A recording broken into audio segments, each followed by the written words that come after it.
भारतीय आय.टी. सेक्टरसाठी अतिशय नकारात्मक वातावरण आतापर्यंत होतं. भारतातील कोणतीही आय.टी. कंपनी घ्या, त्यातही TCS, इन्फोसिस, विप्रो या कंपन्यांबद्दलची कामगिरी शेअर बाजारामध्ये गेले वर्षभर ही निराशाजनक राहिलेली होती. AI म्हणजे आर्टिफिशियल इंटेलिजन्समुळे भारतातील आय.टी. कंपन्या या धोक्यात येऊ शकतात, त्यांचं मॉडेल हे तोट्यात जाऊ शकतं अशी आतापर्यंतची धारणा होती. पण आजपासनं वातावरण बदलायला सुरुवात झालेली आहे. आज आय.टी. सेक्टरनं आय.टी. इंडेक्सनं मोठी उसळी घेतली आहे. याचं कारण थोडक्यामध्ये असं आहे की जो AIचा फुगवटा आहे, AIचा जो फुगा आहे तो आता त्या फुग्याला टाचणी बसू लागलेली आहेत.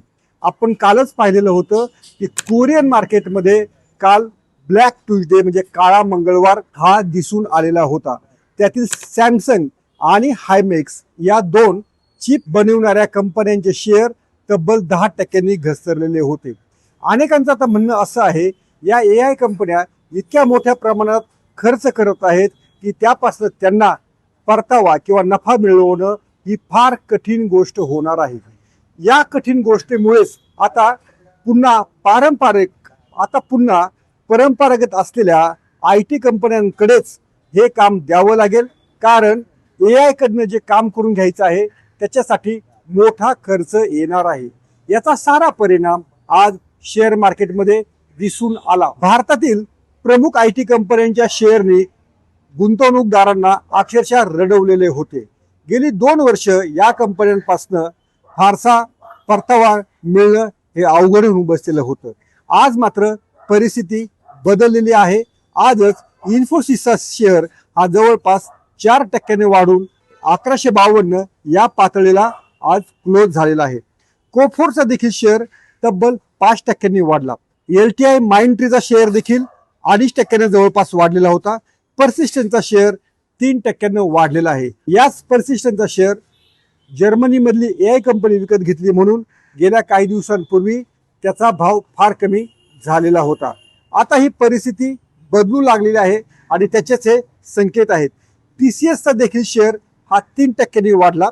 SCLचा शेअर 2.30%, विप्रोचा शेअर 2.20%, ओरॅकलचा 2.40% आणि टेक महिंद्राचा हा 1.6% शेअर वाढलेला आहे.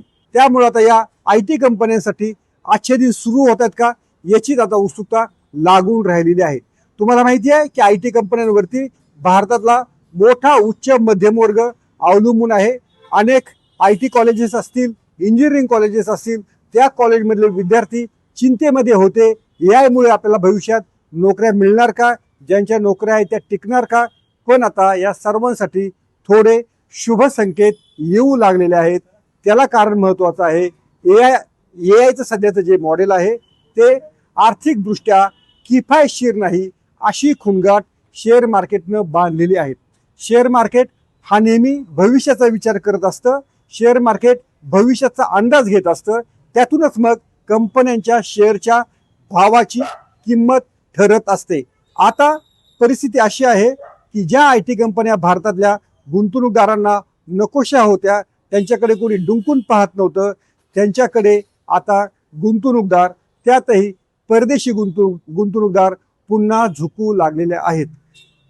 अमेरिका असो किंवा दक्षिण कोरिया या दोन्ही देशांमधल्या AI कंपन्यामध्ये या परदेशी गुंतवणूकदारांनी मोठ्या प्रमाणात गुंतवणूक केलेली होती. ही गुंतवणूक आता काढून घेऊन पुन्हा भारतीय कंपन्यांकडे वळविण्याचा मार्ग या निमित्तानं सुरू झालेला आहे असं आता शेअर मार्केटमध्ये बोललं जात आहे. पण एकूणच कारण काही असू द्या, भारतीय आय.टी. सेक्टर हे देशातल्या लाखो युवकांसाठी नोकऱ्या देणारं महत्त्वाचं साधन आहे. त्यामुळं या सेक्टरमधील कंपन्यांना झळाळी मिळणं गरजेचं होतं. झळाळी मिळू लागलेली आहे. त्यामुळं या कंपन्यांकडे नोकरी म्हणून पाहणाऱ्या तसेच गुंतवणूक म्हणून पाहणाऱ्या गुंतवणूकदारांना देखील हायसे वाटले असेल. तुम्हाला याबाबत काय वाटतं? आवर्जून सांगा. पाहत राहा लेट्सअप मराठी.